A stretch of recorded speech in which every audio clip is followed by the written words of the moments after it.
bonjour, bienvenue sur Passion d'Aco. Stéphane, bonjour. Bonjour. Tu nous avais invité lors de la dernière bourse expo. Tout à fait. Voilà, si on a notre ami Monsieur Krachka. Content d'être là. Content d'être là, t'es dans ton univers. Ouais, j'aime bien, ouais. Il fait frais un peu, mais... Quoique, la dernière fois dans cette salle d'élevage, il faisait aussi frais. Hein. Ouais, Effectivement, il faisait frais, quoi. Mais pas dans la salle. Alors Stéphane, on est dans cette première salle d'élevage. Tu peux nous expliquer un petit peu comment... Alors oui, ici on est dans une salle d'élevage, mais qui est un petit peu en transition. C'est-à-dire qu'on est en train de bouger un petit peu. Là, ici, justement, Yuri n'est pas dépaysé, puisqu'on a des super panoptès qui viennent de chez lui, hein, qui ont presque 3 ans maintenant. En février, ils auront 3 ans. Donc là, c'est un beau petit groupe. On les a installés donc, dans des terrariums AirTech qu'on a customisés justement pour faire qu'un seul bloc. Donc ils ont quand même un volume de place assez conséquent. Et à terme, ici, c'est une pièce où on va maintenir nos quelques gros boïdés, quelques espèces de varans, parce qu'on déjà on aime les varans, et puis il y a des boïdés qu'on a repris pour agrémenter nos formations. D'accord. Ok, oui, c'est vrai qu'on en avait discuté, tu proposes des formations pour le certificat. Tout à fait, on a commencé, on a donc les 3 structures, puisqu'on est étroitement lié avec Reptiligne, et on a donc 3 structures d'accueil où on dispense des formations par l'intermédiaire de Charlotte Hubert, et la première a eu lieu, enfin la première session, c'est-à-dire 3 stages, donc 3 semaines de formation ont eu lieu cet été. Et la prochaine date, ça va être en début d'année prochaine. Et on a repris quelques animaux un peu plus spécifiques pour les manipulations ou de grands serpents comme du python moulure ou quelques gros varans pour ceux qui veulent se faire la main. Tu disais que par exemple, pour les griffes, lors de la dernière formation, les stagiaires... Voilà, on leur a appris à couper les griffes de gros varans, justement pour lors des manipulations être un petit peu moins lacérés. Hein, parce que c'est des choses qui arrivent et c'est toujours désagréable. Hein, quand on est vite. Enfin, certains l'ont, mais nous personnellement, c'est pas ce qu'on cherche.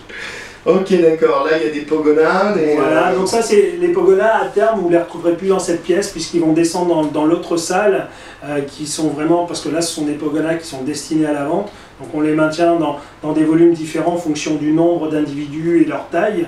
Ça nous permet de savoir exactement de quelle variété ils sont et de séparer les différentes tailles pour éviter des cohabitations un petit peu hasardeuses. Ok, d'accord. Bon, on va aller continuer. Stéphane, Alors ici, on est dans une pièce qui est en construction. On a commencé à l'aménager. C'est celle pour l'acclimatation des tortues, là notamment des Horsfeldi, des tortues des steppes. Parce qu'en plus de notre activité d'élevage, depuis à peu près 3 à 4 ans, on a également développé une partie négoce, donc on fait de l'acclimatation d'animaux qui ne sont pas produits ici sur l'élevage, mais dont on essaye en tout cas la meilleure qualité, donc on fait de l'acclimatation, et lorsqu'on sent que les animaux sont en parfait état, on les commercialise également donc depuis maintenant 3 à 4 ans. Donc là, prochainement, il y aura des vaches. Ici à terme, il y aura donc plusieurs étages avec plusieurs bacs, donc pour permettre toujours encore une fois d'être cohérent, c'est-à-dire de pouvoir loger des animaux de taille similaire ou en quantité pour que ce soit pas des surpopulations, pour que les animaux se sentent bien, s'ils se sentent bien, on arrive à tout. Il y a de la place de ce côté-là, il n'y a pas de problème. Ouais. Pour les animaux ne sont pas serrés. Ok, donc là c'est tortue. Voilà, c'est tortue de terre, mais là pour l'instant pas d'Hermanie, pas de grec, etc. On est en train de déposer un nouveau dossier pour justement l'AOE, puisqu'on l'avait dans notre capacité mais pas dans notre demande de nature. Donc là pour l'instant on propose uniquement des tortues des steppes, on propose également un peu de sulcata et des pardalis. D'accord, oui, on les a vus en bas quand on est arrivé, les deux tortues pardalis, ouais. Ok, on va continuer. Là, on est devant quelle espèce? Est-ce que tu peux nous expliquer un peu? Alors là, on est devant une bête mythique, c'est une bête qui m'a toujours passionné, qui est un Chlamydosaurus kingi. Bon là, c'est un mâle qui n'est pas trop content parce qu'on l'a un peu sorti de son terrarium. Donc là, il est en train de nous faire le coup de la collerette et je me coiffe, etc. Mais c'est une bête qui mord quasiment pas, c'est vraiment du bluff. Hop, et crac, voilà, ça c'est fait. Mais c'est une bête qui est vraiment géniale, qu'on reproduit un petit peu ici. Alors c'est plus une bête plaisir parce que bon, la reproduction et même la vente de ce reptile chez nous n'est, on va dire, pas rentable puisqu'on est quand même une structure avec une économie. Mais c'est une bête qui m'a toujours passionné. C'est un des premiers lézards que j'avais quand je travaillais en animalerie il y a plus de 20 ans en arrière. Et là on a pu monter un beau petit groupe. et ça nous plaît vraiment. Ça permet de continuer à faire des choses qui sont plus habituelles et sur lesquelles on est vraiment content d'avoir. Et il nous fait penser un peu à un animal qu'on aurait vu dans un grand film, non? Ah oui, carrément, dans Jurassic Park, bon, c'est la bête de Jurassic Park. Hein. Ah ouais. C'est le dinosaure. C'est le dinosaure par excellence. Ouais. Ok. Donc ça ici, qu'est-ce qu'on a d'autre qui est vraiment intéressant, qui change un petit peu de ce qu'on a l'habitude ou ce que les gens pensent qu'on a chez nous ici à l'élevage.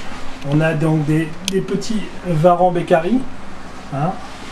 Donc là ici on a un couple pour l'instant qui a pas reproduit ou qui a plutôt reproduit, mais dont les œufs sont sortis et rentrés aussi vite, puisque la femelle, bon, comme beaucoup chez ces espèces-là, a mangé sa progéniture. Hein, mais c'est vraiment un serpent qui est très intéressant, un lézard, pardon, très curieux. Ici, justement, on parlait des animaux pour les manipulations. Voilà. Donc on a un beau petit éju d'Argentine. Il est magnifique. Ouais, alors ce lézard a vraiment une petite histoire. Il nous a été confié. Il a été trouvé dans une décharge dans le sud de la France, dans la région lyonnaise. Et donc nous on l'a récupéré ici.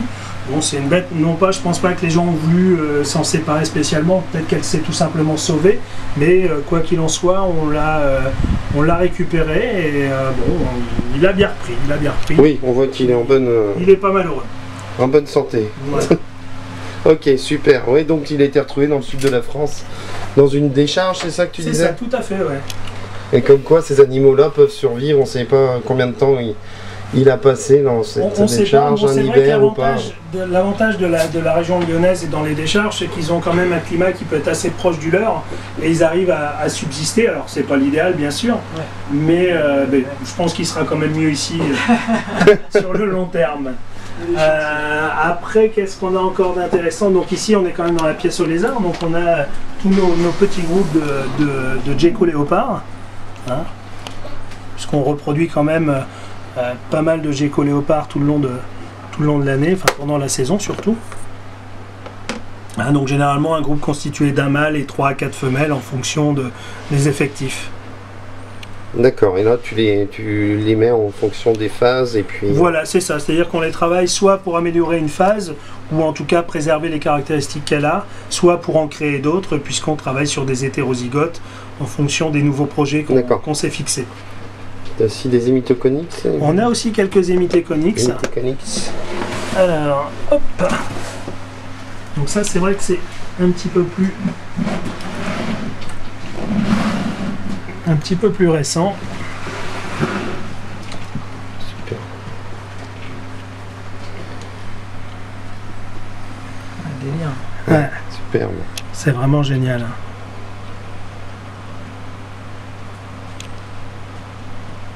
Et ça, tous ces animaux que tu reproduis ici, on les retrouve sur le site? Alors on les retrouve peut commander en ligne, on peut commander en ligne.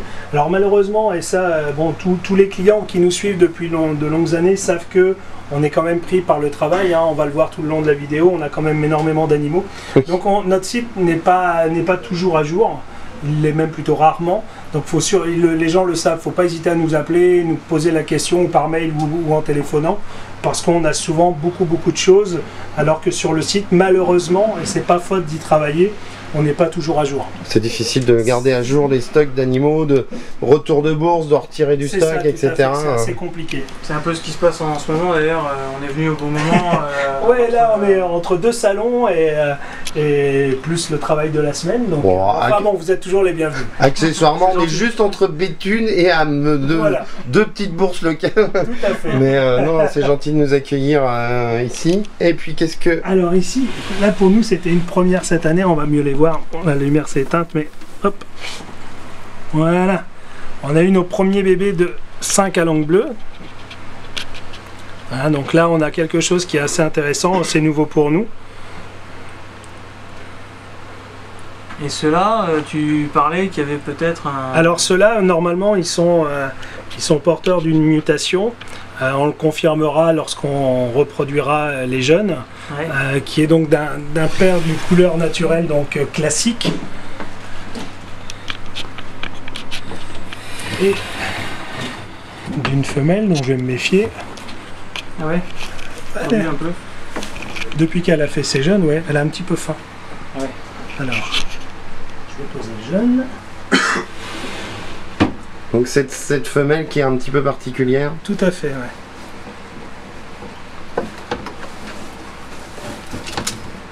Non, bah comme ça on la voit. Hein.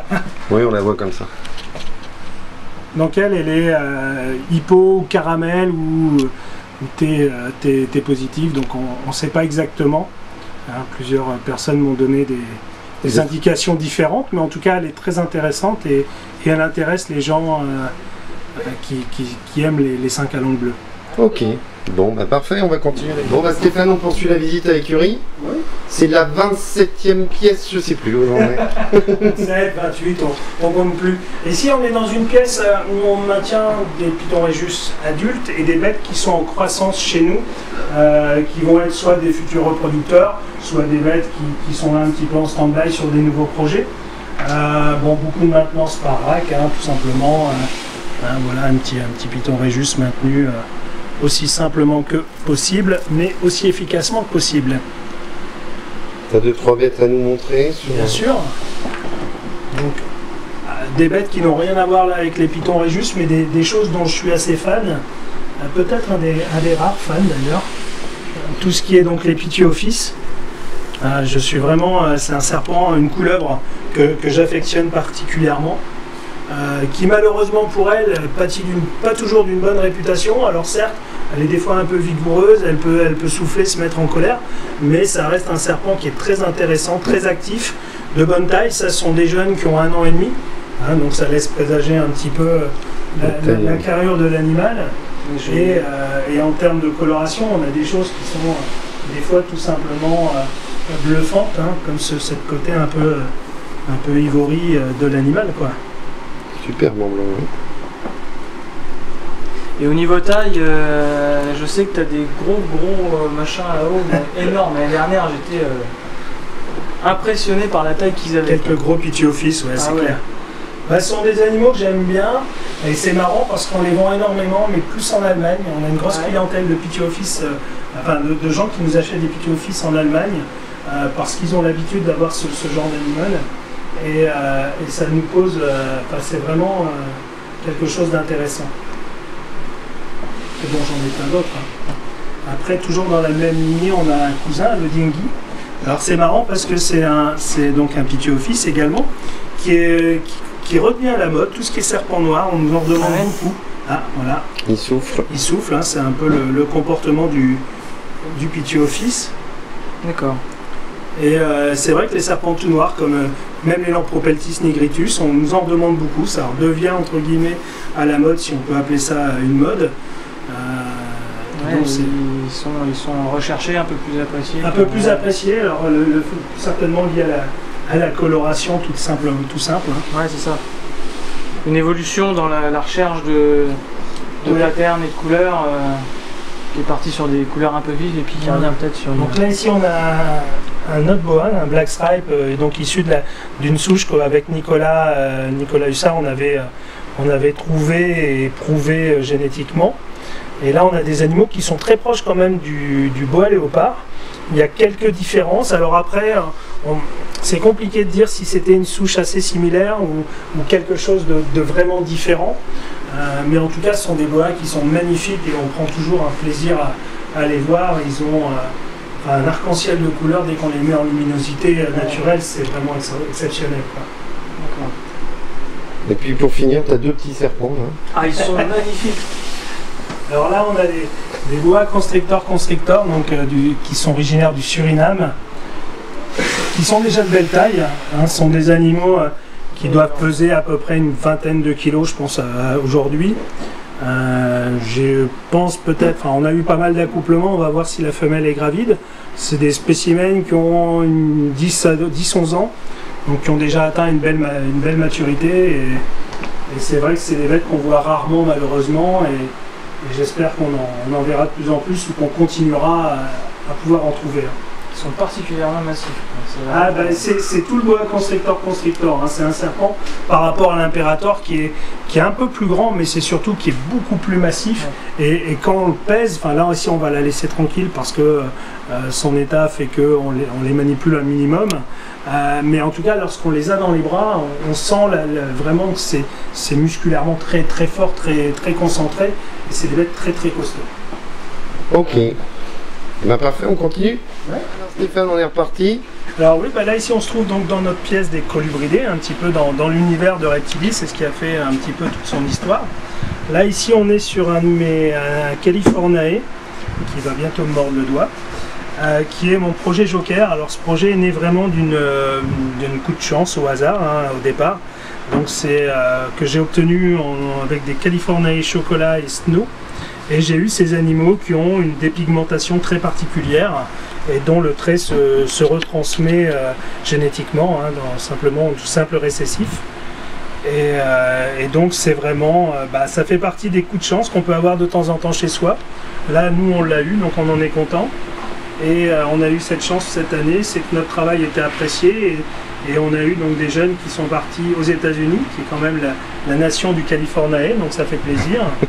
Et on a également vendu des jeunes pour la première fois en Chine. Donc écoute, on est vraiment satisfait. Hein, c'est une bête qui est vraiment sympathique.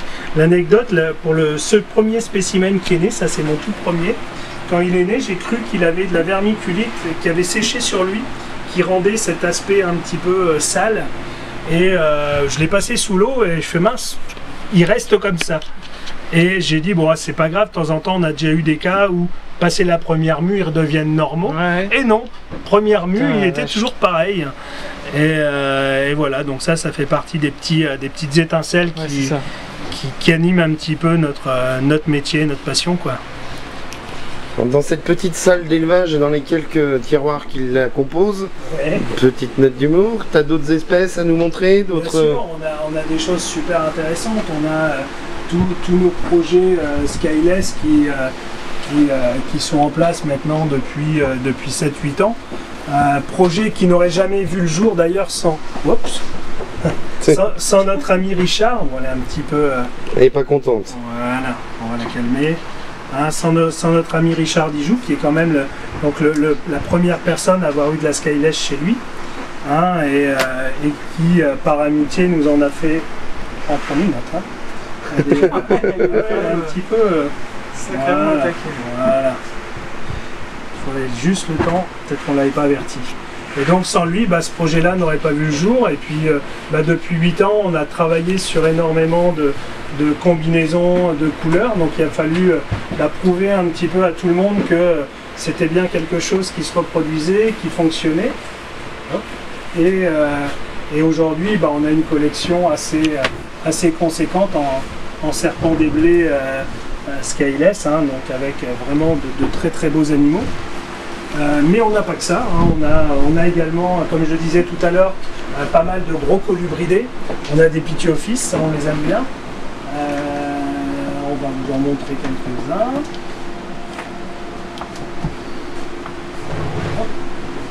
Ah, donc il a froid en fait. Il a froid, ouais. Il est élégant.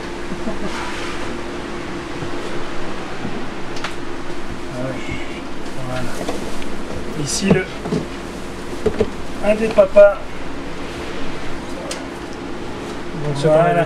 de ceux qu'on a vu tout à l'heure, hein, déjà un beau petit morceau, hein, ça commence à être une belle couleur et si on regarde bien, on pense qu'on le verra à la caméra, même si vous n'avez pas le touché comme nous, l'écaillure est totalement différente. On a une écaillure qui se rapproche plus de serpents venimeux, c'est ça. Hein, un petit peu, Cerastès, voilà, c'est ça, de Cerastès ou de Crotal.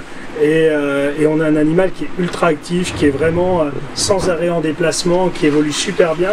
Et c'est vraiment du plaisir à avoir chez soi, quoi. C'est vrai que ça me fait penser aux serpents qu'on a pu voir chez Jeff. Oui. Venimeux, etc. Tout à fait. Ok. Après, ici aussi, on a des choses intéressantes. Regarde, tout ça pas.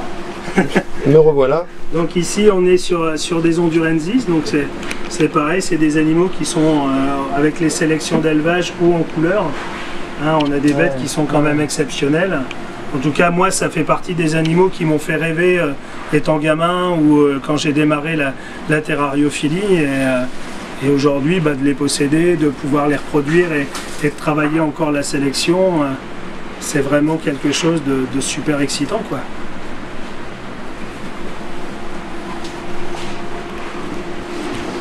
Donc on voit sur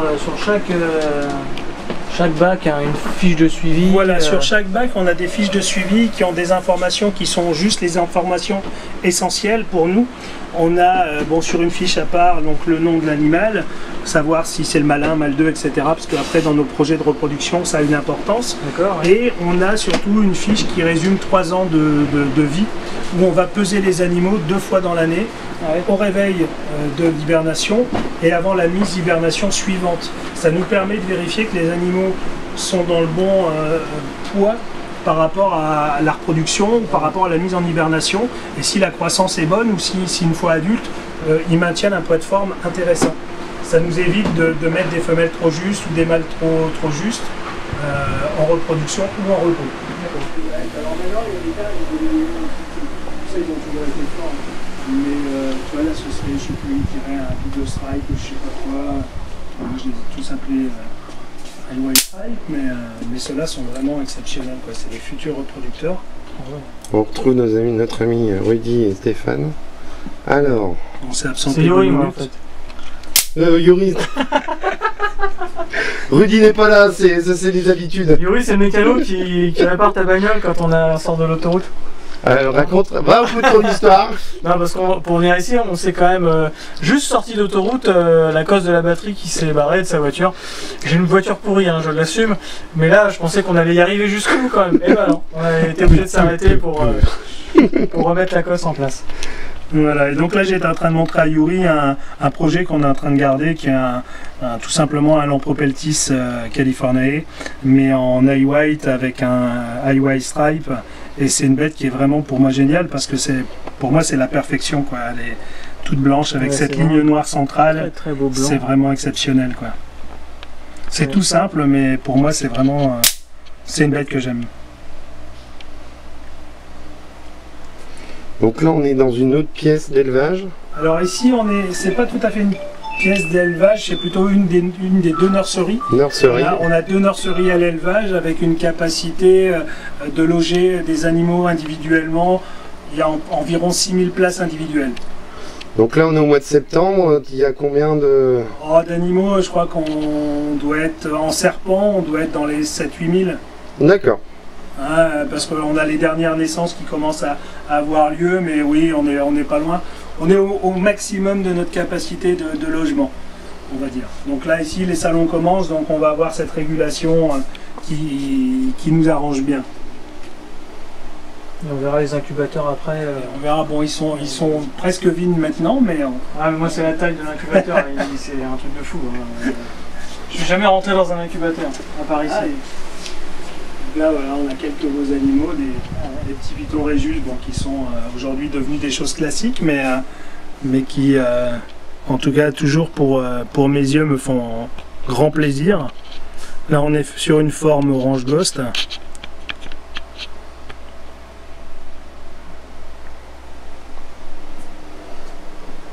Je m'étais dit un jour que je ferais un terrarium pour mon fils, c'est pas pour moi, avec des Rhésus, avec des couleurs assez sympathiques. Ah mais il y a beaucoup de choses aujourd'hui, hein, c'est devenu...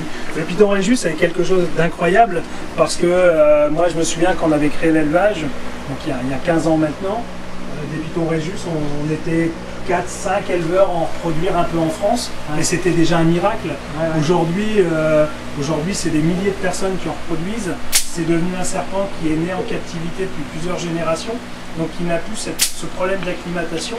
Et tout le monde, enfin, aujourd'hui, le serpent Rhésus est devenu un serpent ultra accessible et ultra facile. Donc ça n'empêche qu'il a quand même des fondamentaux à respecter, mais une fois qu'on les respecte, c'est vraiment un serpent où on peut prendre un grand plaisir.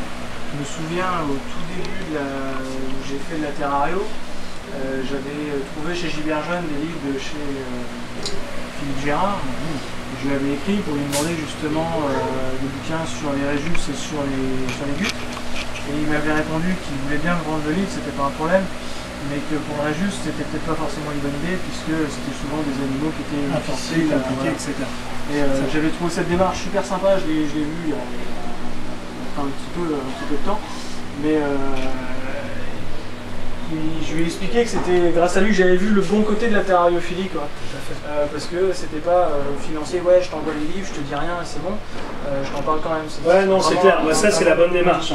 C'est la bonne démarche. Là, on a encore des juvéniles, si je me trompe pas. Voilà, c'est ça. Là, on est un petit peu dans le couloir, ce qui est un petit peu pas notre surplus, mais ce sont des installations qui, normalement, sont les premières à être vidées, mais qui nous permettent, justement, quand on est en plein dans les naissances et lorsque toutes les nurseries sont pleines, c'est un petit peu notre zone tampon. D'accord. Là, on va poursuivre. Ici, on va poursuivre. Donc, on va aller dans cette première nurserie où on aura accès aux incubateurs. Là aussi, on est en plein dans la distribution de repas pour ceux qui veulent avoir leur repas. Donc là, ici, c'est pas compliqué. Hein. Faites le calcul. 6000 jeunes, 6000 repas semaine. Donc vous voyez, de temps en temps, on me dit vous répondez pas tout de suite à mes mails, vous répondez pas. Sachez que c'est pas parce qu'on veut pas, c'est parce qu'on donne la priorité aux animaux. Et voilà. Là ici, on a quelques portées dans les dernières naissances là. Hein, donc au départ, on sort les jeunes, on les met par portée, et après on va commencer à les mettre individuellement. Donc là, on a des animaux sympathiques. Hein, on est sur des nouveaux projets dans les Skyless notamment. Hein, là, on a des animaux qui sont donc sans écailles et avec écailles, hein, parce qu'on a travaillé sur des hétérozygotes. Hein, hop. Voilà. Et là maintenant ici on va progressivement, lorsqu'ils auront mué, les placer en boîte individuelle avec leur petite fiche de suivi, ce qui va nous permettre d'avoir un petit peu les antécédents et savoir qui ils sont exactement. J'étais arrivé l'année dernière justement où c'était le tri des bébés, et c'est vraiment impressionnant de voir les bébés qui sortent et le nom, enfin moi, rien que ce couleur-là m'avait fait délirer. Là on est pas mal. Donc ça c'est Abel, il nous a rejoint il n'y a pas très longtemps, il y a maintenant combien, 4-5 mois? Ouais, 4-5 mois. Ouais. Voilà, donc il est en charge entre autres de s'occuper de tous ces jeunes. Alors tout à l'heure avec Yuri on parlait des incubateurs. Là ils vont être vides, il faut revenir plus au printemps. Hein, d'accord. En réalité on a 2 incubateurs de cette taille qui nous permettent pendant la saison de pouvoir mettre en incubation tous les jeunes. Bon là ici on est vraiment sur la fin des pompes. Hein, ici, et puis on a sorti tous les jeunes ce matin. Donc malheureusement je pourrais rien vous montrer. Alors tu as 2 extracteurs d'air pour envoyer l'air chaud vers le bas. Voilà, c'est ça. C'est-à-dire qu'on a le système est quand même assez rudimentaire, mais il a fait ses preuves, voilà, efficace. Un radiateur à bain d'huile, un incubateur qui est monté, qui est très isolé. On a donc 2 ventilateurs qui sont là pour faire le brassage d'air pour l'homogénéité de la température. Ouais. Là, on a un demi-degré d'écart entre l'eau et le bas. Ouais. Et on a éventuellement, si j'avais fait l'air un peu sec, un humidificateur pour augmenter un peu l'hygrométrie. À savoir qu'on ne sature pas dans le volume d'air. On est en moyenne à 60%, 65% dans l'incubateur, et les 20% qui manquent, 20-25%, c'est dans les caisses en plus. Ouais, ça m'a impressionné l'année dernière quand j'ai vu ça. Voilà. Et après on a des petits incubateurs. Des petits incubateurs. Des petits, alors bon pareil, toujours c'est un petit peu fin, c'est la fin. Donc ici on a notamment celui des Gecko léopards. Et là vous voyez on est pour des femelles, on est à presque 26 degrés, 80% d'humidité. Donc ça c'est nickel. Et ça nous permet voilà, d'avoir des petits bébés frais sortis. Et ça, les morsures, ça va? C'est gérable. Regarde, je vais tenter le diable. Non, ça va. C'est un fou, Stéphane. C'est un fou, c'est un fou. Ça m'a toujours fait flipper, ça, les geckos. Gecko, ouais. Rappelle-nous ce que t'as chez toi. Ici, Des enfants. Ah, des enfants, ouais. Ah, là, c'est pareil. Donc, on a des œufs. On a les jeunes qui sont sortis, plus des œufs qui sont encore en cours d'incubation. Et donc, on a encore un autre incubateur, mais qui était à l'étage. Pareil, mais pour les mâles, où on est à 31 degrés. Puisque là, c'est un des rares reptiles avec quelques autres espèces où on peut incuber les sexes par rapport à la température.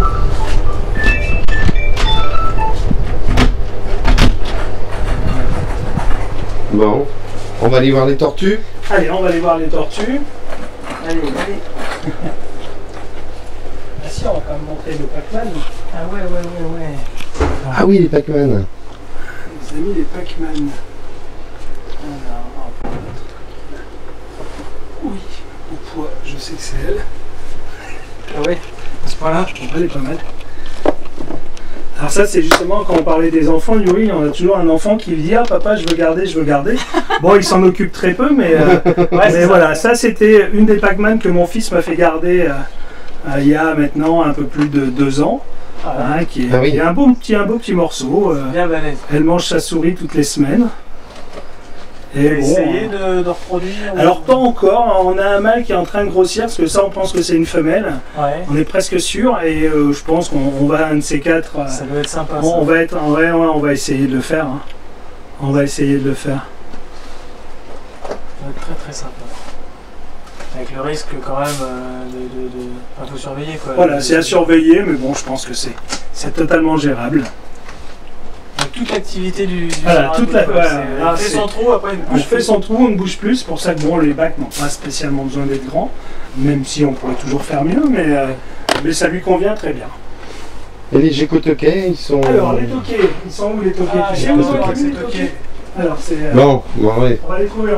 Quentin? Sinon, en attendant, on peut aller voir si tu veux les tortues. Ouais, attends, regarde, on va demander à Quentin. Vite. Ils sont où les toquets, les bébés toquets? Ils sont juste à côté du tumo. Ah, d'accord. Ah, cool. Alors, on va aller voir. Et bougez l'autre. Alors, ils sont là. Ah ouais. Voilà. C'est un grand qui est c'est pas moi. Je vous jure que c'est pas moi. Donc ça, ce sont les petits bébés toquets qu'on a eu. Hop, on voit qui bouge.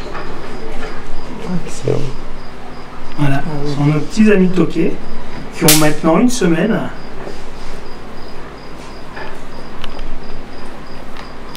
Hop. Et qui peuvent se sauver dans l'élevage à la limite. Il faut l'attraper. Ouais. Johan, si tu me regardes, j'essaye de faire en sorte de ne pas paumer la queue. Non, mais ça les perd pas. Non, ça va? Ah non. Je me fais engueuler par mon petit stagiaire comme ça. J'ai pas le droit d'y toucher. Yuri Giordano. Le sauveur de Jacko. Donc là, il a quel âge? Là, ils ont 1 semaine. Ils ont une semaine. Ils sont nés ici. Alors bon, on n'a pas de grand mérite dans le sens où on avait eu des femelles d'importation. Hein. Et une était gravide, elle a pondu ici. Et on avait incubé les œufs pour voir un petit peu. Et puis on est super content de... Très jeune, ça a tout de suite mauvais caractère. Hein. Bah, ça a peur. Voilà, c'est plus de la peur que de mauvais caractère, parce que bon, à la limite, il ne nous charge pas, c'est vraiment un acte de défense. Mais c'est un lézard qui se tolère bien en réalité, plus qu'on ne le croit. On nous avait toujours expliqué, enfin moi d'entendre tout ce qu'on m'avait dit sur les toquets, c'est que par exemple les adultes mangeaient les petits, et toujours à notre boutique on a l'expérience inverse à Reptiline Paris. Ils ont un couple de toquets adultes avec les jeunes. Les jeunes sont dans le même terrarium, donc ça c'est pas eux, c'est un client qui les a confiés en pension, et il élève ces jeunes depuis 8 mois avec les parents. Et la cohabitation a l'air de bien se passer. Alors c'est là où je suis toujours assez ébahi de tout ce qu'on peut nous raconter en anecdote. Et c'est là qu'on a un petit peu l'esprit ouvert en terrariophilie. Il y a beaucoup de choses qu'on croyait vraies, de vraies vérités qui en sont des fausses. Ou en tout cas où il y a toujours le contraire qui va venir nous prouver que tout est possible. Ouais, c'est ça.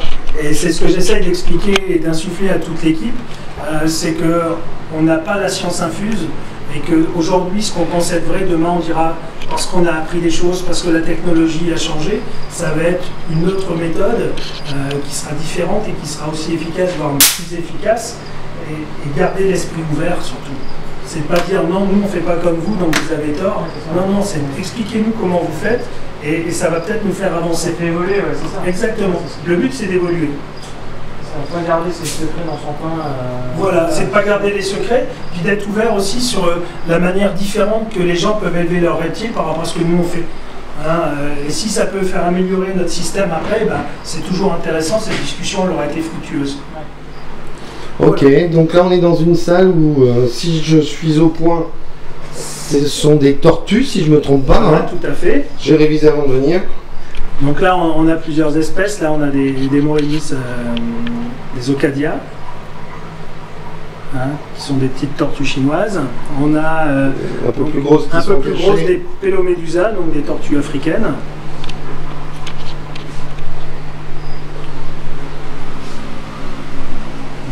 On voit beaucoup de Horsfieldi encore, une ou deux Horsfieldi. Alors là par contre on a un lézard qui est très intéressant, qui est le même qu'on a vu tout à l'heure, mais en plus petit. Ce sont des jeunes de Téju d'Argentine. Donc ça vous donne une idée de comment il va évoluer, en sachant que le spécimen qu'on vous a montré là-haut n'est pas encore, je dirais, au maximum de sa taille. Il peut être encore plus grand. D'accord. Donc là, c'est des petits lézards qui sont omnivores, donc c'est assez intéressant. Ça mange aussi bien des végétaux que des insectes ou de la viande. On évitera quand ils seront petits de donner trop de protéines, parce que sinon ils ont une croissance trop rapide et des fois ils peuvent avoir des problèmes au niveau digestif et surtout ils peuvent faire des occlusions. Mais par contre beaucoup d'insectes, beaucoup de végétaux, même si leur croissance est de ce fait là un petit peu moins rapide, c'est quand même bénéfique pour leur santé. Ok. Et puis là il y a encore un petit couple de tortues. Ouais. La Morénis, non? Non. Les Rhinoclémis. Ah ouais. Je savais. Je savais. Je savais. J'essaie de lire le papier derrière, mais je l'ai envoyé au hasard. Non, c'est des Rhinoclémis. Donc là, c'est une tortue forestière qui vit plutôt dans des milieux un peu marécageux, un peu humides, des zones plus humides, mais qui est une tortue très intéressante qui je ne vais pas dire s'apprivoise, mais en tout cas qui est curieuse et qui rapidement a compris quand le soigneur vient pour donner à manger. Elle vient d'où? Alors celle-là, elle est originaire d'Amérique du Sud. C'est ça. Et elle accepte toutes sortes de nourriture, c'est-à-dire que ça mange aussi bien donc des végétaux, ça mange pareil, ça peut manger de la viande, ça peut manger du poisson. Ils adorent les vers de terre, on achète des vers de terre où on va en chercher dans le jardin exprès pour elles. C'est vraiment c'est assez curieux quoi. Ça a l'air, oui. Et puis en parlant de tortues, tu as des tortues Paboki là. Alors on a des Pardalis, on a encore quelques spécimens d'ailleurs de taille assez intéressante. C'est la deuxième tortue africaine, plus grosse tortue africaine, c'est ça? Oui, alors il y a deux espèces, même si les spécialistes des fois sont pas d'accord entre eux, entre la Bagboti et Pardalis. Et celle-ci est donc la plus petite, puisque la Pardalis est vraiment donc de plus grande taille, où on peut avoir des spécimens entre 50 et 70 cm. D'accord.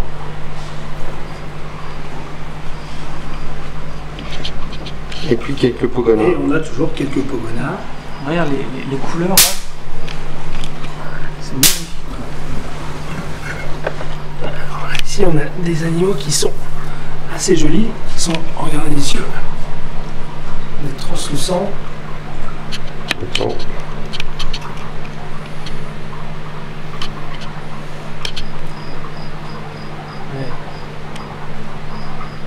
Super couleur.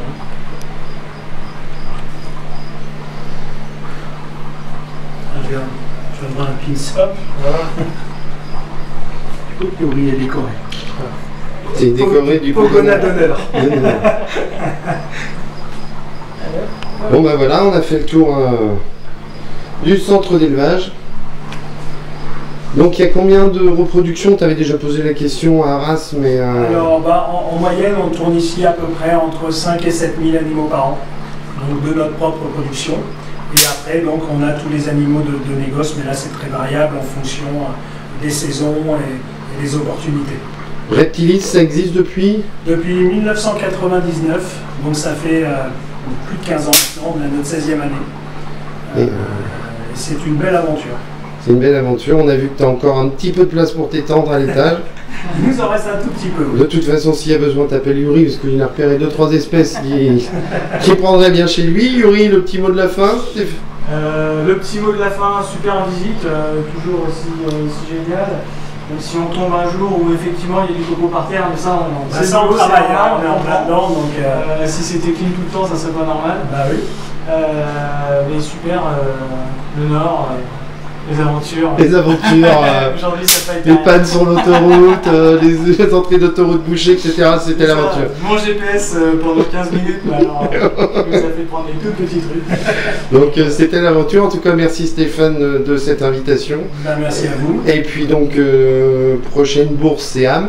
Prochaine bourse, c'est Ham. On s'en va vendredi et on est parti pour une journée intense parce que Ham, surtout en septembre, c'est l'un des plus gros événements. C'est pas celui que j'affectionne le plus en termes d'ambiance et d'être à l'aise sur un stand parce qu'on est vraiment très à l'étroit. Mais par contre, c'est un rendez-vous incontournable mondial où des gens de toutes les nationalités sont là et pour les contacts, c'est vraiment quelque chose d'incroyable. Eh bien écoute, en tout cas, merci pour ton invitation. Merci à vous. Encore une fois, il n'y a pas tout en stock, donc il ne faut pas hésiter à te contacter si on cherche. Il ne faut surtout pas hésiter. Une espèce ou une phase particulière, et puis bonne route, bonne bourse, etc. Bon élevage, et puis à très bientôt sur Passion d'Agro.